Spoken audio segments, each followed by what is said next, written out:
करते हैं सब्स्टिट्यूशन से। तो इसमें चलिए आप cos x को जैसे अगर मैं t मान लूँ तो आपका इसका डिफरेंशियल क्या हो जाएगा बच्चों, माइनस का sin x dx equal dt। तो यहाँ से आपको sin x dx की वैल्यू मिल रही है माइनस dt। इसको रख दो ऊपर तो देखते हैं सिचुएशन क्या बनती है। sin x dx की जगह क्या हो जाएगा बच्चों, minus dt upon a square plus B square T square. B square को आप बाहर ले लीजिए, तो बी स्क्वायर को बाहर लेंगे तो आपका यहाँ डिवाइड हो जाएगा a अपॉन बी का स्क्वायर प्लस में टी स्क्वायर है। क्लियर, इस तरीके की सिचुएशन है बच्चों। तो यहाँ फॉर्मूला लगेगा 1 upon x square plus a square. तो इसका फॉर्मूला होता है अपना student 1 upon x square plus a square का फॉर्मूला होता है 1 upon a tan inverse x upon a. तो टी अपॉन ए की जगह अपना हो जाएगा ए अपॉन बी, और ये बी आपने कैंसिल कर दिया तो आपका बन रहा है यहाँ माइनस का 1 अपॉन ए बी, और इधर बेटा बन रहा है टेन इनवर्स, ये बी ऊपर जाएगा बी अपॉन ए, और टी की वैल्यू स्टूडेंट क्या थी अपनी, ये थी cos x। तो अपना फाइनल आंसर क्या हुआ, minus 1 upon A B into tan inverse B upon A into cos x। तो आप देख लो कौन सा आंसर मिल रहा है अपना, ये अपना बच्चों आंसर मिल रहा है बी। इसमें माइनस और लगानी है अपने को, ये करेक्शन है। क्लियर, तो इस तरीके से ये आपका हो गया फर्स्ट क्वेश्चन। चलिए सेकंड देखते हैं, सेकंड में क्या ट्रिक लगेगी। सेकंड क्वेश्चन देखते हैं बेटा, फिर से अब की बार डिफरेंशिएशन का आ गया आपका। देखो आप सभी बच्चे जानते हो कि 1 माइनस जो आपका sin 2x है, 1 माइनस sin 2x, इसे मैं लिख सकता हूँ sin x minus cos x का होल स्क्वायर, और नीचे 1 प्लस साइन 2x को मैं लिख सकता हूँ बच्चों sin x plus cos x का होल स्क्वायर। होल स्क्वायर से रूट कैंसिल हो जाएंगे। अब आप इसको एक चीज़ और भी कर सकते हो, डी डी एक्स ऑफ, आप इसको जैसे इसमें आप ऐसा करो ऊपर नीचे डिवाइड कर दो, किससे, आप ऊपर नीचे cos से डिवाइड कर दो, तो यहाँ हो जाएगा 10x माइनस 1 अपॉन नीचे आपका 1 प्लस 10x हो जाएगा। ठीक है, और इसको हम चाहें तो लिख सकते हैं 10 of pi by 4 minus x. Clear student, या इसको अपन 10 of x minus pi by 4 भी लिख सकते हैं, वो एक ही चीज़ है बच्चों, x माइनस पाई बाई 4।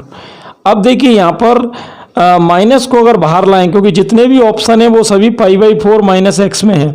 आप कहोगे सर ये ऐसे कैसे लिख दिया, अरे भाई 1 को जब आप 10 पाई बाई 4 लिखोगे तो यह फॉर्मूला क्या बनेगा, 10a minus 10b upon 1 plus 10a 10b।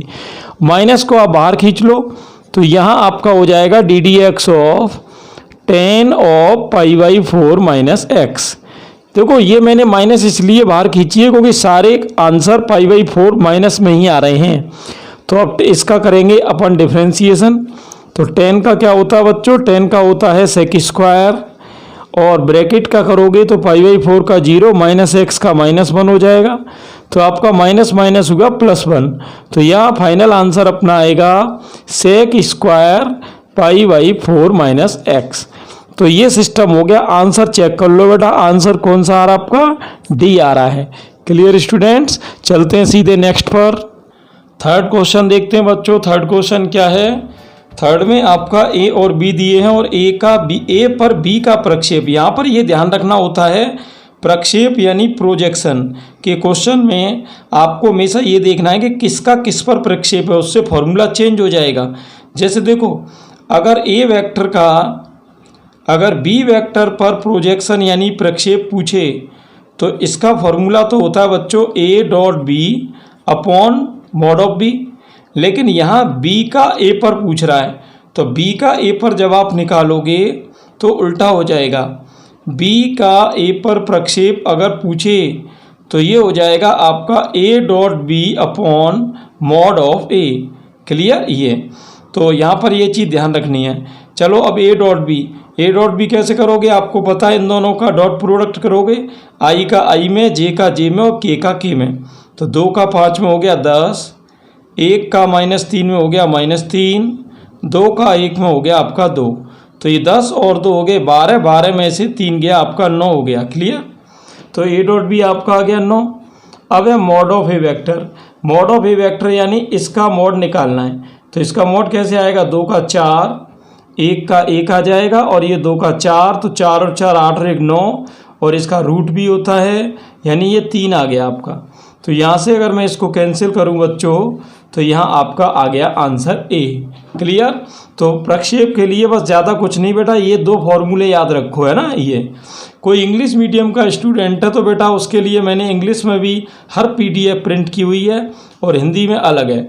तो आपको बिल्कुल भी घबराने की ज़रूरत नहीं है, दोनों ही से आप कर सकते हो। चलिए आगे देखते हैं। अगला क्वेश्चन देखते हैं स्टूडेंट्स। नेक्स्ट क्वेश्चन आपका प्रोबेबिलिटी का है, प्रायिकता का।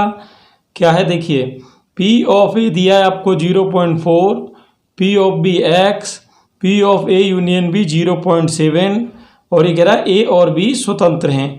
यहाँ पर ये ध्यान रहे बेटा, जब A और B स्वतंत्र यानी फ्री इवेंट्स होती हैं तो probability of A intersection B की वैल्यू 0 होती है।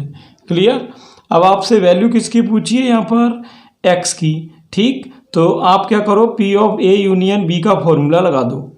P of A union B का फॉर्मूला क्या होगा, ये आपका हो जाएगा P of A plus P of B minus P of A intersection B। तो P of A union B कितना बच्चों, ये है 0.7, P ऑफ A कितना है, ये रहा 0.4, प्लस P ऑफ B ये x हो गया आपका, P of A intersection B ये आपका 0 है। ये इधर आएगा आपका, तो ये 0.3 हो जाएगा इक्वल में x। देखो 0.3 को आप क्या लिख सकते हो बच्चों, ये आपकी वैल्यू किसकी आ गई, x की। तो 0.3 को हम क्या लिख सकते हैं, x इक्वल 3/10 लिख सकते हैं। ठीक, तो इसमें अभी तो आपको कोई ऑप्शन मैच नहीं हो रहा है, तो आप कौन सा टिक कर देंगे, इसमें आप कर देंगे स्टूडेंट यहाँ पर 0.3 आया देखो। तो 0.3 आप अगर निकालें तो 1/3 की वैल्यू भी 0.3 ही निकलेगी। तो ये आपका आ रहा है ए ऑप्शन। ठीक है, आगे चलें। नेक्स्ट क्वेश्चन देखते हैं बच्चों, क्या है, tan A plus cot A की वैल्यू आपको दे रखी है कितनी, 4 दे रखी है, और यहाँ वैल्यू पूछी है 10 की पावर 4 प्लस cot की पावर 4, है ना। तो देखते हैं अब इसका सॉल्यूशन क्या होगा। आप ऐसा करो, इसका होल स्क्वायर कर दो दोनों ओर का, क्या हो जाएगा, tan square A plus cot square A plus 2 tan A cot A। भाई A square plus B square plus 2AB हो गया, और इक्वल में 4 का स्क्वायर 16, tan और cot कैंसिल करेंगे, 2 उधर चला जाएगा। तो आपकी वैल्यू क्या आएगी, ये आपकी आ गई tan square A plus cot square A equal 14।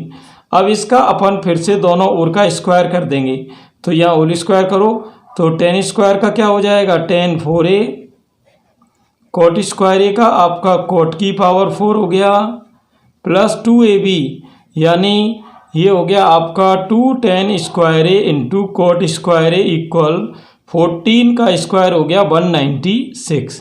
tan और cot कैंसिल कर देंगे, 2 उधर जाके माइनस हो जाएगा, तो ये 194 हो गया आपका। कौन सा ऑप्शन हो गया बच्चों, डी हो गया।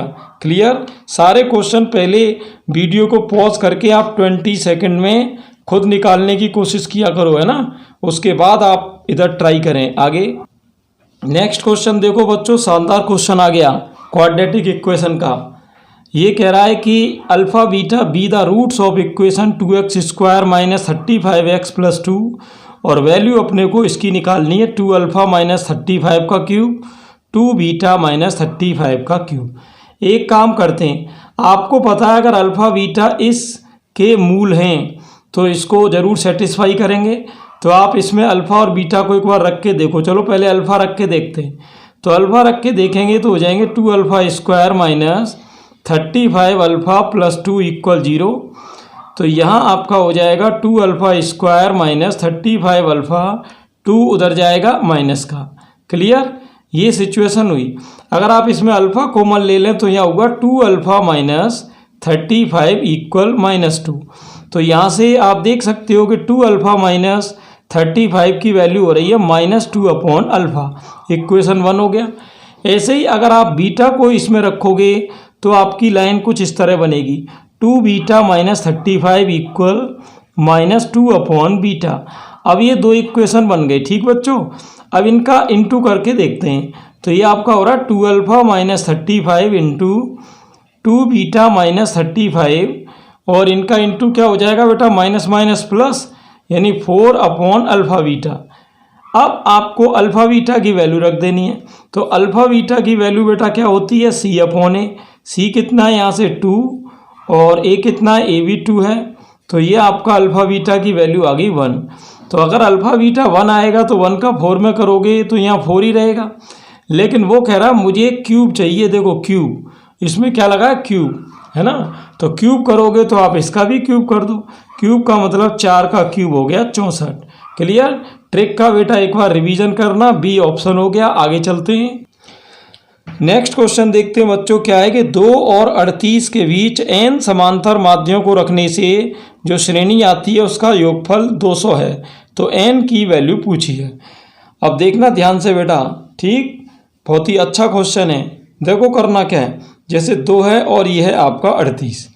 अब इनके बीच में n समांतर माध्य रखने हैं, जैसे a1 a2 dot dot an। तो आप अगर गौर से देखें तो इसमें पहला टर्म कौन हो गया 2 और लास्ट टर्म हो गया आपका 38 और जो पदों की संख्या जिसको n कहते हैं वो होगी n+2। n ये और 2 ये, ठीक। Sn का फॉर्मूला आप सभी जानते होंगे बच्चों, ये होता है n/2 a+l, ठीक। समांतर श्रेणी का क्वेश्चन है क्योंकि ये दे रखा है ना अर्थमेटिक मीन समांतर माध्य, तो उसी का फॉर्मूला लगाएंगे। वैल्यू डाल दो इसमें। Sn की वैल्यू बच्चों कितनी, ये रही आपकी 200। n आपकी number of terms n+2 upon 2 into a+l। a कितना है बच्चों, ये रहा 2 प्लस l कितना है 38। ये 2 इधर जाएगा, आपका हो गया 400 इक्वल ये 38 और 2 40, 40 का अंदर 40 n+80। तो यहाँ 80 इधर आके माइनस हो जाएगा, 320 इक्वल 40 n। ये आपने कैंसिल कर दिया, ये n इक्वल हो गया आपका 8। n इक्वल 8 ऑप्शन चेक करो कौन सा बच्चों, ये आपका आ गया बी ऑप्शन। क्लियर, ये आपका हो गया बी ऑप्शन। आगे चलेंगे, नेक्स्ट क्वेश्चन देखना बेटा ढंग से। ये कह रहा है रेखा x upon a minus y upon b equal 1 के लंबवत, ठीक है।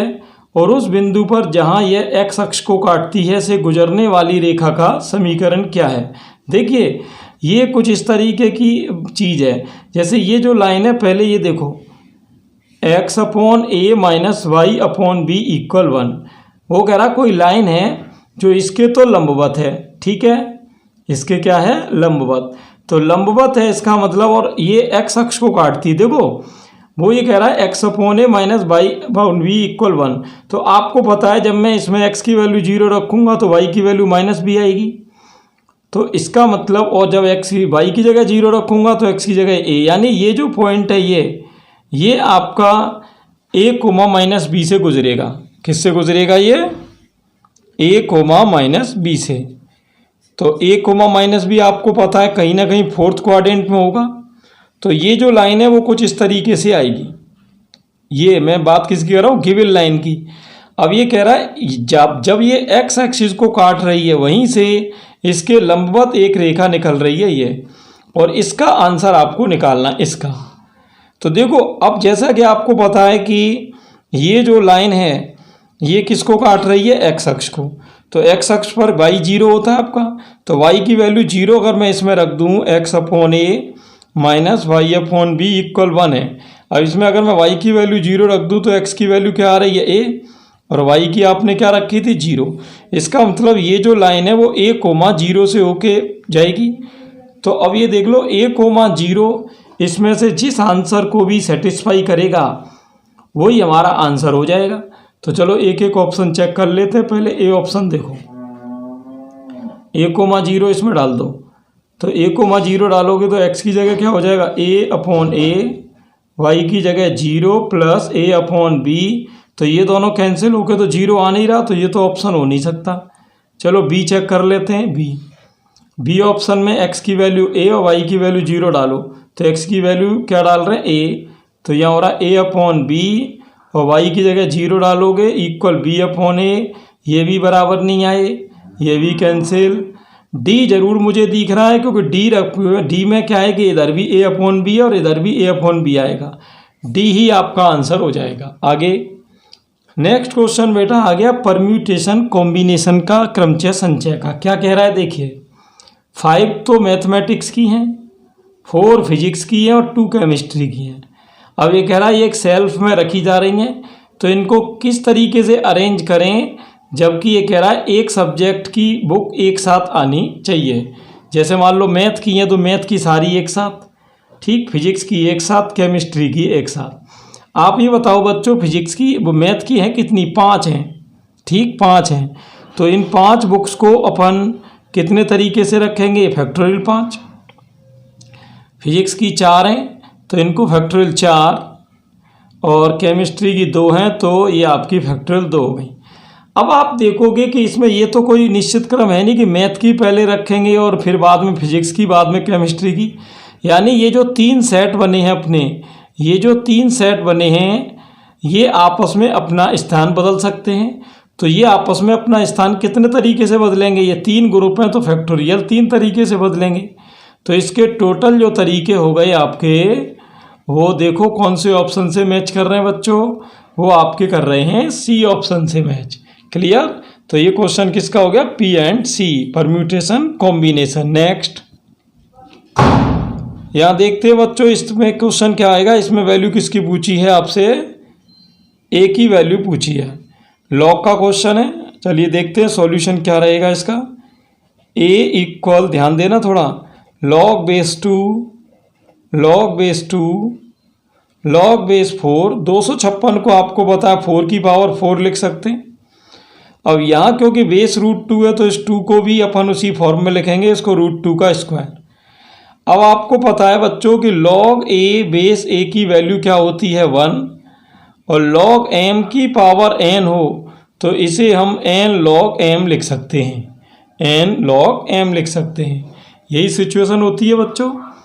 तो यहाँ पर एक काम करो, ये दोनों ये तो कैंसिल हो जाएगा, 4 आपका पावर है तो वो आगे आ जाएगी। तो देखो क्या होगा, log बेस 2, ये जो 4 आगे लाओगे तो उसको 2 का स्क्वायर लिख सकते हैं, ये तो 1 हो गया। प्लस में यहाँ देखो ये 2 आगे आएगा और ये आपका कैंसिल होके 1 हो जाएगा। तो ये 2 × 2 क्या हो गया, 4 आगे। ऐसे ही आप ये देखो यहाँ पर ये कैंसिल हो जाएगा तो ये 2 क्या आएगा आगे। तो यहाँ हो जाएगा log बेस 2 ऑफ 2 प्लस 4।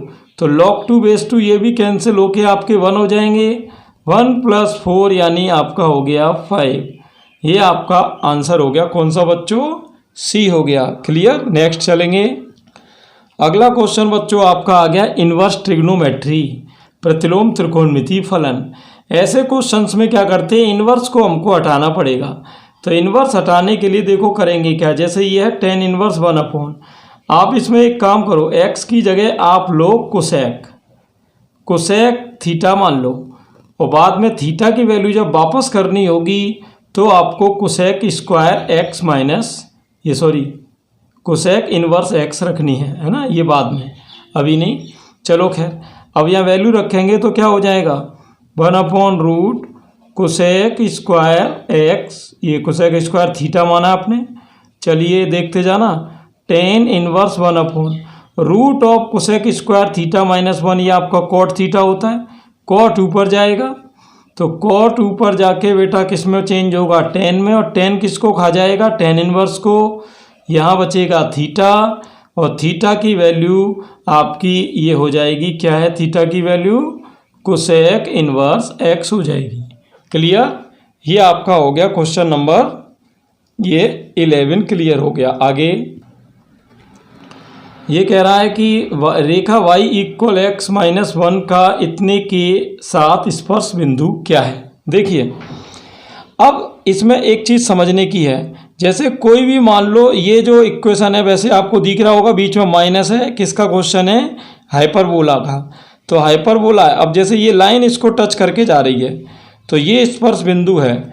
तो ये ध्यान रहे, जो भी स्पर्श बिंदु होता है वो लाइन को भी संतुष्ट करना चाहिए और उसी ग्राफ को भी संतुष्ट करना चाहिए। तो ये देख लो इनमें से कौन सा ऑप्शन इन दोनों इक्वेशन को सेटिस्फाई कर रहा है, वही आपका आंसर हो जाएगा। जैसे चलो पहले इसको अपन यहाँ रखते हैं, तो y = x - 1।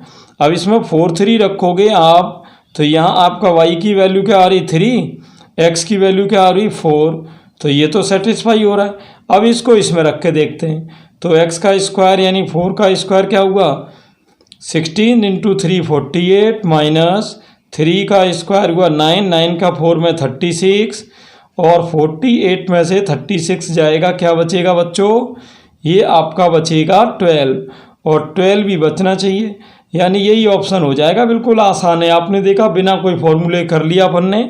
आगे नेक्स्ट देखते हैं बच्चों क्या है 13, यदि f एक चरघातांकी फलन है और g एक लघुगणकीय फलन है, यानी चरघातांकी का मतलब हुआ कि f ऑफ x तो है e की पावर x, और लघुगणकी का मतलब हुआ कि g ऑफ x जो है वो आपका log x है। अब ये कह रहा है तो fog 1 क्या होगा, fog 1 पहले fog 1 बाद में आएगा, पहले fog x निकालेंगे। देखो fog का मतलब होता है बच्चों f ऑफ जी एक्स, तो f ऑफ जी एक्स की जगह हो गया आपका 1, ठीक। तो यहाँ पर अपन अगर गौर से देखें तो यहाँ g1 की वैल्यू क्या होगी, ये देखो g1 का मतलब है कि x की जगह 1 g वाले में रखना है, तो log 1 की वैल्यू 0 होती है। अब आप कहोगे सर f ऑफ 0 कैसे निकालेंगे, f वाले फंक्शन में x की वैल्यू 0 रखनी है, तो e की पावर 0 आपका ये हो जाएगा 1, क्लियर। ये कौन सा हो जाएगा बेटा 1, आप ये देखो कहाँ पर आ रहा है, आप कहोगे सर 1 तो कोई आंसर नहीं आ रहा, अरे बेटा log e की वैल्यू 1 ही होती है। ये थोड़ा जो है देखो बेवकूफ़ बनाने के लिए आपको थोड़ा घुमा के दे दिया, log e की वैल्यू 1 ही होती है, तो आपका आंसर बी हो गया। आगे देखो बेटा बहुत ही शानदार क्वेश्चन आ गया प्रांत का, डोमेन का, है ना। ये देखते हैं कैसे करेंगे। देखो डोमेन में आपको पता है, डोमेन प्रांत यानी डोमेन का मतलब होता है कि x की वैल्यू निकालनी है।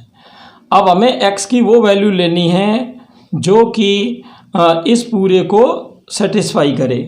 तो आपको पता है पहले तो अपॉन में हम x की जगह 1 नहीं ले सकते, क्यों 1 क्यों नहीं ले सकते, क्योंकि बेटा 1 को तो आप देख रहे हो कि 1 माइनस 1 रखने से 0 आ जाएगा, और जो अपॉन है अपॉन में कभी 0 नहीं आना चाहिए, वरना ये पूरा इन्फिनिटी हो जाएगा। और रूट के अंदर की जो वैल्यू होती है वो वैसे तो 0 भी चलती है, लेकिन क्योंकि अपॉन में इसलिए 0 नहीं चलेगी, वो हमको पॉजिटिव चाहिए, तो x स्क्वायर ग्रेटर देन 4। अब हमेशा ध्यान रखना x स्क्वायर 4 से बड़ा तभी होगा जब x की वैल्यू आप ऐसी लें जो -2 से तो कम हो और 2 से ज़्यादा हो, क्योंकि अगर आपने -2 और 2 के बीच की ले ली तो x का स्क्वायर कभी 4 से बड़ा नहीं होगा। तो अब ऑप्शन चेक कर लो कौन सा ऑप्शन मैच कर रहा है, और आप देख रहे हो इसमें 1 भी नहीं आ रहा, तो इसका आंसर आपका हो गया बी। और इसका एक ये भी तरीका होता है बच्चों, डायरेक्ट आप इसमें रख के भी चेक कर सकते हो इन वैल्यूज़ को। आगे देखते हैं नेक्स्ट क्वेश्चन। ये बेटा इलिप्स का आ गया आपका, 112 का भाग दे दो तो x स्क्वायर अपॉन 16 से 7 बार कट रहा है, और ये 7 से आपका 16 बार। अब जैसे ही मैं इसकी कंपैरिजन बच्चों x square upon a square plus y square upon b square equal 1 से कराऊंगा, तो ए स्क्वायर की वैल्यू तो क्या हो रही है अपनी 7, और बी स्क्वायर की वैल्यू हो रही 16। ये आपके हो गए ए स्क्वायर और बी स्क्वायर, ठीक है। आपसे पूछी क्या है उत्केंद्रता, यहाँ देखो ए की वैल्यू कम है, बी की वैल्यू ज़्यादा है, इसका मतलब ये सेकंड टाइप का इलिप्स है। अब देखो इलिप्स का जो इक्वेशन होता है वो टाइप के हिसाब से लगता है। सेकंड टाइप में इलिप्स का इक्वेशन बच्चों होता है a square equal b square into 1 minus e square, ठीक। इसमें वैल्यू डाल दो, ए स्क्वायर का 7 है, बी स्क्वायर 16 है, 1 माइनस ई स्क्वायर, ठीक है। अब देखते हैं क्या होगा, यहाँ पे आप 16 इधर ले जाओ और 1 इधर आएगा माइनस का इक्वल माइनस ई स्क्वायर, ये आपका हो जाएगा माइनस के 9/16 इक्वल माइनस ई स्क्वायर, तो ई की वैल्यू हो जाएगी 3/4, ठीक है। ये तो इसमें देखो कौन सा आंसर आएगा आपका, ये आपका सी हो गया, क्लियर।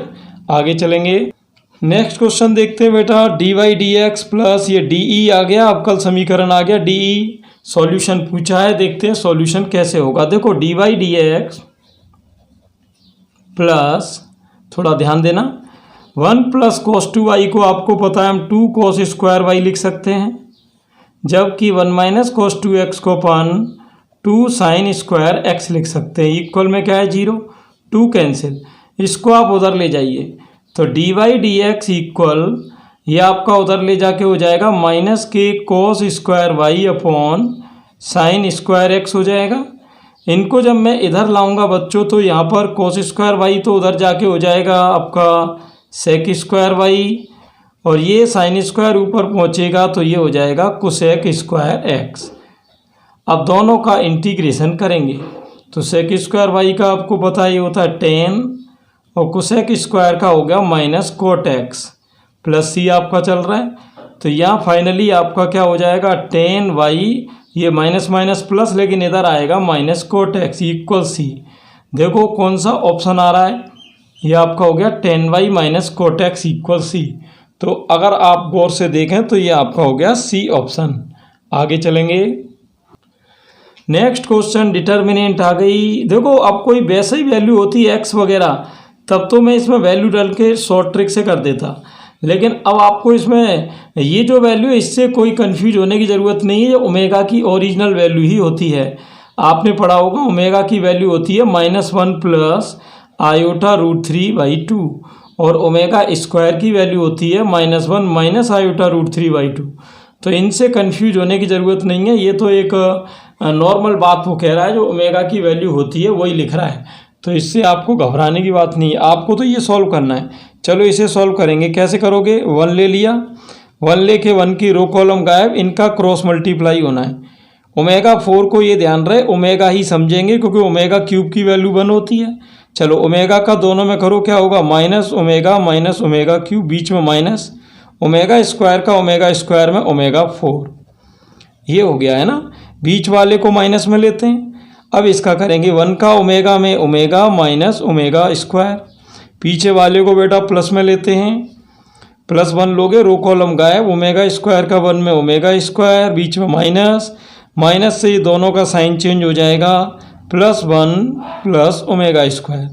तो यहाँ देखना ओमेगा 4 क्या हो गया आपका, ओमेगा 4 हो गया आपका, यहाँ ओमेगा लिखेंगे इसको। तो जब आप इसको ओमेगा लिखोगे तो ओमेगा और ओमेगा क्या होगा -2 ओमेगा और ओमेगा क्यूब हो जाएगा 1। यहाँ आपकी माइनस अंदर जा रही है बेटा, ये साइन चेंज होंगे। यहाँ ओमेगा स्क्वायर और ओमेगा स्क्वायर हो गया 2 ओमेगा स्क्वायर प्लस 1।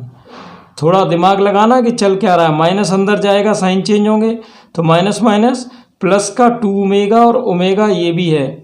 देखिए 2, ये माइनस माइनस क्या है प्लस का 2 ओमेगा और ये है माइनस का ओमेगा, तो 2 ओमेगा में से ओमेगा गया, बचेगा ओमेगा। ठीक, माइनस माइनस प्लस का 1 और प्लस का 1, ये तो प्लस के हो गए 2 और ये 2 ओमेगा स्क्वायर और ओमेगा स्क्वायर ये हो गया आपका 3 ओमेगा स्क्वायर। क्लियर, ये लाइन अब तक बन रही है अपनी। तो बेटा सॉल्यूशन अपना ये आ रहा है ओमेगा +2 + 3 ओमेगा स्क्वायर।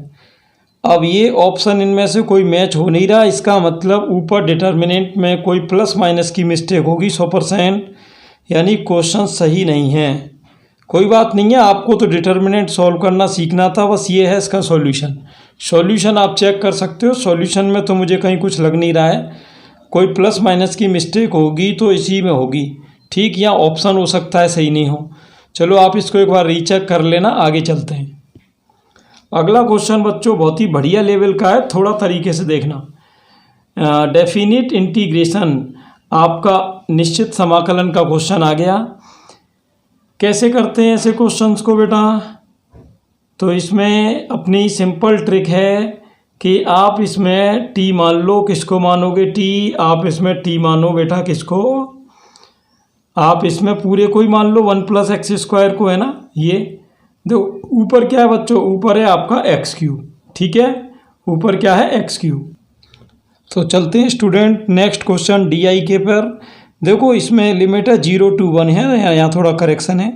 अब इसमें करना क्या है देखते हैं कौन सा आंसर आएगा, कैसे हम इसको सॉल्व करेंगे। सबसे पहले आप एक काम करो, ये जो x² + 1 आपको दिख रहा है इसको आप t² मानो। t² क्यों, जिससे ये पावर कैंसिल हो जाए।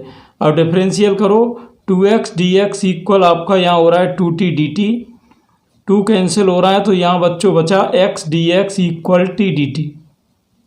ठीक, ये वैल्यू आप ऊपर लगा देंगे, तो यहाँ हो जाएगा, ये आपकी लिमिट भी चेंज होगी, आपको पता है जब टी को लाओगे तो। सबसे पहले इसको सेट कर लेते हैं। देखो सबसे पहले आप इसको लिमिट 0 to 1 पहले मैं सेट कर रहा हूँ। एक्स क्यूब को लिख सकते हैं एक्स स्क्वायर इंटू एक्स, और जो टी ये एक्स स्क्वायर प्लस 1 है, इसकी वैल्यू क्या है टी स्क्वायर, और इधर चल रहा है 3/2। चलिए ठीक है, 2 कैंसिल। अब ये वैल्यू भी डाल दो आप, लिमिट 0 to 1, लिमिट भी चेंज होगी।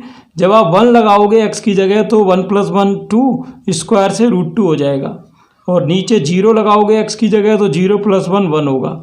तो ये आपकी हो गई नई लिमिट। ठीक है, ये आपकी हो गई नई लिमिट। आगे चलते हैं। एक्स स्क्वायर की वैल्यू यहाँ से 1 उधर ले जाओगे, ये हो गई टी स्क्वायर माइनस 1। समझना बच्चों ध्यान से। और एक्स डी एक्स की वैल्यू ये रही टी डी टी, और नीचे आपका चल रहा है टी क्यू। तो सिचुएशन कुछ इस तरह बनेगी, टी से ये आपका टी स्क्वायर का ऊपर डिवाइड करो, तो टी स्क्वायर से ऊपर डिवाइड करोगे दोनों को, तो ये हो जाएगा 1 - 1/t²। अब इन दोनों का करना है हमको इंटीग्रेशन। तो 1 का तो क्या हो जाएगा t, और 1/t² का -1/t होगा, तो माइनस माइनस प्लस हो जाएगा। अब यहाँ आप ये लिमिट लगा दो, दोनों लिमिट लगेंगी। ध्यान देना अभी भी कैलकुलेशन बाकी है। कई स्टूडेंट तो देखो क्या है कि उनको आप इतना क्वेश्चन भी छोड़ दो, उसमें भी वो कुछ ना कुछ गलती कर ही देंगे, है ना। देखते हैं। चलो लिमिट लगानी, पहले √2 लगा लो। तो √2 + 1/√2 माइनस, अब 1 लगाओगे 1 + 1 2 हो जाएगा। इसका आप लो एलसीएम। तो एलसीएम क्या हो रहा है बेटा √2, एलसीएम √2 क्रॉस मल्टीप्लाई, √2 का √2 में 2 + 1 माइनस √2 का 2 में हो जाएगा 2√2। तो ये 2 + 1 आपका हो रहा है 3 - 2√2/√2। 3 - 2√2 को हम लिख सकते हैं 1 - √2 का होल स्क्वायर/√2। और होल स्क्वायर में आपको पता है 1 - √2 हो चाहे √2 - 1 एक ही चीज़ है। तो ये आपका आंसर हो गया बी। एक बार बेटा इसका रिवीजन जरूर करना क्वेश्चन का। आगे चलते हैं। यहाँ चलिए देख लेते हैं, कंटिन्यूटी का क्वेश्चन आ गया 77 का, और इसमें वैल्यू किसकी पूछी है लैम्डा की। ऐसे क्वेश्चंस के लिए ज़्यादा कुछ नहीं करना होता है। ये देख लो कि यहाँ पर ये सतत है तो तीनों वैल्यू बराबर होंगी, तो 3 को इसमें भी रख दो, 3 को इसमें भी रख दो, 3 को इसमें भी रख दो। चलो 3 को ऊपर वाले में रखेंगे x की जगह, तो 3 + लैम्डा हो गया आपका। अब इसमें तो रख नहीं सकते क्योंकि इसमें x ही नहीं है, तो ये तो 4 ही हो रहा है। इसमें रखने की ज़रूरत नहीं क्योंकि आपको इसी से लैम्डा मिल जाएगा। 4 - 3 1 हो गया। अब देखो कई स्टूडेंट सोच रहे होंगे कि पिछले क्वेश्चन में हमको कम से कम टाइम लगा 1.5 या 2 मिनट का। मान लो 2 मिनट लग गई। अब इसमें आपने देखा इसमें लगी 5 सेकंड, और मान लो किसी में लगी 25 सेकंड। तो ऐसे एवरेज होता है बेटा, ये कोई ज़रूरी नहीं होता कि सारे क्वेश्चन इक्वल टाइम के ही होंगे।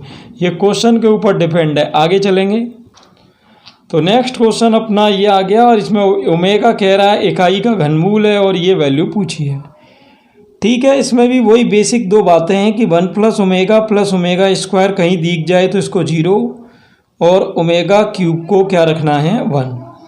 ये 2 चीज़ें अपने को समझ के चलनी हैं। चलो यहाँ पर ये मैं थोड़ा सेट कर रहा हूँ। पहले देखो आप ये देखो 3 और 3 ओमेगा² में कौन कॉमन है 3 कॉमन है, तो अंदर बचेगा 1 + ओमेगा², और ये प्लस का 5 ओमेगा आपका चल ही रहा है, ऊपर होल स्क्वायर चल रहा है। अगर हम यहाँ ध्यान से देखें तो इन दोनों में 3 कॉमन है, 3 या कॉमन लोगे यहाँ बचेगा 1 + ओमेगा, और प्लस में आपका चल रहा है 5 ओमेगा²। यही है। तो ये सिस्टम हो रहा है अपना, है ना। चलिए ठीक है, 1 + ओमेगा², 1 + ओमेगा² को हम इधर ले जाएं तो माइनस ओमेगा लिख सकते हैं। तो माइनस का 3 ओमेगा और प्लस के 5 ओमेगा, तो 5 ओमेगा में से 3 ओमेगा जाएगा, क्या बचेगा 2 ओमेगा, ऊपर है स्क्वायर। यहाँ 1 + ओमेगा है, 1 + ओमेगा को हम उधर ले जाएं तो माइनस का ओमेगा² लिख सकते हैं। ये हो जाएगा -3 ओमेगा² प्लस के 5 ओमेगा²। तो चलो होल स्क्वायर खोल दो बच्चों। यहाँ हो गया 4 ओमेगा², यहाँ 5 में से 3 गया, 2 ओमेगा² का स्क्वायर करोगे 4 ओमेगा 4। आपको पता है ओमेगा 4 जो होता है वो तो ओमेगा ही होता है, तो इसमें कॉमन क्या हो जाएगा आपका 4 बचा क्या ओमेगा स्क्वायर प्लस ओमेगा, और ओमेगा स्क्वायर प्लस ओमेगा की यहाँ से वैल्यू देखें तो 1 उधर ले जाओगे -1 हो जाएगी, तो ये आपका -4 हो गया, जो कि आपका सी ऑप्शन है। क्लियर बच्चों, ये आपका ऑप्शन कौन सा हो गया, सी। ठीक है, आगे चलेंगे। चलो नेक्स्ट क्वेश्चन आ गया बच्चों आपके सामने। वो ये कह रहा है कि एक इक्वेशन है कोई और ये रिप्रेजेंट कर रहा है सर्किल को, तो अपने को वैल्यू निकालनी है पी और क्यू की। ठीक है, किसकी वैल्यू निकालनी है, पी और क्यू की। देखो सर्किल में हमेशा एक रूल फॉलो होता है, यहाँ पर देखना सर्किल का जो जनरल इक्वेशन होता है वो कुछ इस तरीके से होता है, a x square plus 2h XY plus b y square plus 2gx plus 2f(y) plus c equal 0। अब जब कोई इक्वेशन सर्किल को डिनोट करेगा तो वो दो चीज़ें फॉलो करेगा, एक तो ये XY का कोफिशिएंट h ये 0 होना चाहिए, और दूसरा ये जो a और b हैं ये इक्वल होने चाहिए। तो ये दोनों चीज़ें हमको समझनी है।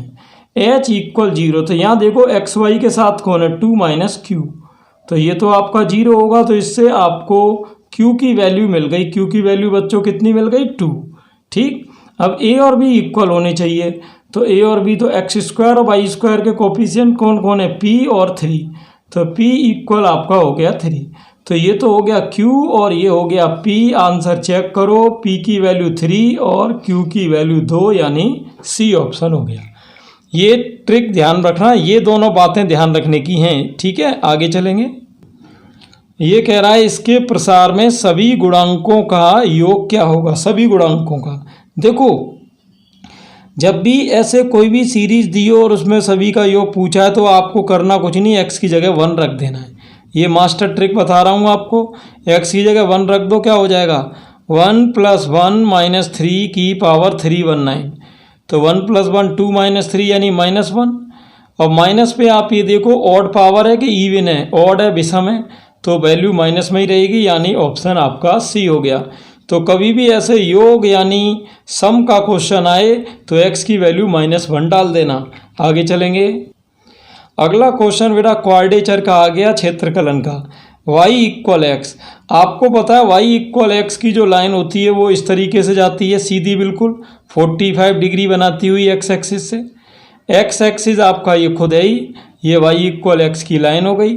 कोटियाँ x = -1, तो x = -1 y अक्ष के पैरेलल लाइन होगी, जो कि कहाँ से जाएगी -1 0 से, और x = 2 भी आपके y के पैरेलल जाएगी, जो कि 2, 0 पे आपको काटेगी। अब एक तो ये एरिया बन रहा है और एक ये बन रहा है ना, ये दो एरिया बन रहे हैं बच्चों। तो देखते हैं अब इनका आंसर क्या होगा। यहाँ पर आपका ये 0 0 है ही है। ठीक है, तो सबसे पहले इसका एरिया निकालते हैं। चलिए, ये तो है A1 और ये है आपका A2, ये है A2। तो थोड़ा समझना ध्यान से कैसे निकलेगा। एक बार तो -1 से 0 तक निकालेंगे, फिर एक बार 0 से 2 तक। सबसे पहले मैं निकाल रहा हूँ -1 से 0 तक, और ये ध्यान रहे क्योंकि ये एरिया x एक्सिस के नीचे है इसलिए हम इसको मॉड में निकालेंगे, और यहाँ y की वैल्यू लिखते हैं तो y की वैल्यू x दे रखी है। ये तो हो गया नीचे वाला A1। ऊपर वाले की बात करें तो ऊपर वाले को तो प्लस में ही निकालेंगे, वो आपका 0 से 2 है, और फिर वही आपकी y की वैल्यू रख दो। चलो x का इंटीग्रेशन क्या हुआ, x²/2, लिमिट कितनी है -1 से 0, मॉड लगा रहेगा बच्चों। x का यहाँ भी x²/2, और लिमिट आपकी कितनी चल रही 0 से 2। चलो यहाँ वैल्यू लगा दो, तो 0/2 यानी 0, बीच में माइनस लगाओगे तो यहाँ माइनस का हो जाएगा 1 का स्क्वायर 1/2, ये हो गया। और यहाँ 2 का स्क्वायर 4, 4/2, 4/2 में से 1/2 जाएगा, आपका 3/2 आ जाएगा। ऑप्शन कौन सा है, सी। ठीक, क्वाड्रेचर का क्वेश्चन था, कोई ज़्यादा दिक्कत नहीं है। आगे अगला क्वेश्चन देखते हैं। f(x) = x² किस अंतराल में वर्धमान यानी इंक्रीजिंग है। इंक्रीजिंग में आपको पता है ज़्यादा कुछ सोचना नहीं होता है, f' की वैल्यू 0 से ज़्यादा होनी चाहिए। तो x² का डिफरेंशियल क्या होगा 2x, 2x ग्रेटर देन 0 तभी होगा जब x ग्रेटर देन 0 हो। x ग्रेटर देन 0 का मतलब है कि x की वैल्यू 0 से बड़ी होनी चाहिए। तो देखो ऑप्शन कौन सा हो जाएगा, सी। इसमें ज़्यादा कुछ है नहीं, बिल्कुल ईजी है। आगे नेक्स्ट क्वेश्चन में बेटा पूछी है डायरेक्शन कोसाइंस यानी दिक्कोज्याएं, और दिक्कोज्याओं को कहते हैं एल एम एन। अब आप कहोगे सर ये एल एम एन आती कहाँ से हैं? देखिए एल एम एन तो बेटा बाद में आएंगी, पहले हमारा एक काम ये है कि पहले अपने को देखो। अब कई बच्चे क्या करते हैं, इस इक्वेशन को देख के एल एम एन निकालने लग जाते हैं, लेकिन मैं आपको एक मास्टर ट्रिक बताऊंगा। हमेशा ध्यान रखना, दिक्कोज्याएं जो होती हैं डायरेक्शन कोसाइन, जिनको डीसीज बोलते हैं अपन, है ना, उनके स्क्वायर्स का जो सम होता है वो हमेशा +1 होता है। तो अगर आप देखें तो इसमें इसका सम करके देखो, ये आपका हो रहा 1/9 और 4/9 यानी 5/9, तो ये तो 1 हुआ नहीं। ऐसे ही आप इसको देखो, ये तो 1 और 1 यही 2 से ज़्यादा निकल रहे हैं, इनका स्क्वायर करने पर भी 1 नहीं आएगा। और 1/2 का स्क्वायर क्या होगा, 1/4, 1 और 1/4 इनका स्क्वायर करने पर भी 1 नहीं आ रहा। तो हमारा ऑप्शन 100% डी हो जाएगा। तो ये था बेटा इंटरेस्टिंग पेपर 2018 फर्स्ट शिफ्ट, ठीक। और बाकी पेपर जो भी 2011 से मैंने 2020 तक बनाए हैं उनकी प्लेलिस्ट आपको बेटा इसी वीडियो के डिस्क्रिप्शन में मिल जाएगी। तो आप एक बार प्लेलिस्ट ज़रूर चेक करें, और अगर किसी को प्लेलिस्ट में दिक्कत आए तो मुझे इस नंबर पे व्हाट्सएप करके आप अपनी कोई भी क्वेरी पूछ सकते हैं, और कोई भी प्लेलिस्ट मुझसे मांग सकते हैं, और कोई भी आपकी सजेशन हो वीडियो के बारे में कि वीडियो में और अपने को अच्छे से अच्छा क्या करना चाहिए बच्चों के लिए, वो आप सजेशन मुझे दे सकते हैं। तो आई होप ये वीडियो आपके लिए प्रॉफिटेबल रहा होगा। तो बेटा बाकी बच्चों को ये वीडियो आप एक बार ज़रूर शेयर करें। Thanks for watching.